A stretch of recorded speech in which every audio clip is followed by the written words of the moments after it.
and that he would rise again on the third day after the crucifixion, it is written in the memoirs that some of your nation, questioning him, said, "Show us a sign." And he replied to them, "An evil and adulterous generation seeks after a sign, and no sign shall be given them, save the sign of Jonah." And since he spoke this obscurely,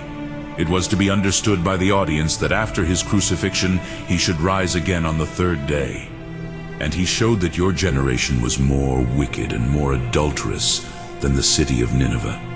For the latter, when Jonah preached to them, after he had been cast up on the third day from the belly of the great fish, that after 3, in other versions 40 days, they should all perish, proclaimed a fast of all creatures, men and beasts, with sackcloth and with earnest lamentation, with true repentance from the heart and turning away from unrighteousness, in the belief that God is merciful and kind to all who turn from wickedness, so that the king of that city himself, with his nobles also, put on sackcloth and remained fasting and praying, and obtained their request that the city should not be overthrown.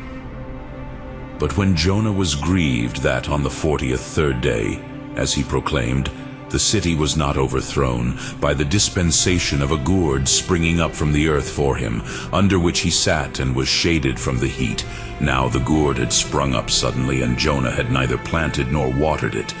but it had come up all at once to afford him shade. And by the other dispensation of its withering away, for which Jonah grieved, God convicted him of being unjustly displeased, because the city of Nineveh had not been overthrown, and said, "You have had pity on the gourd, for the which you have not labored, neither made it grow, which came up in a night, and perished in a night.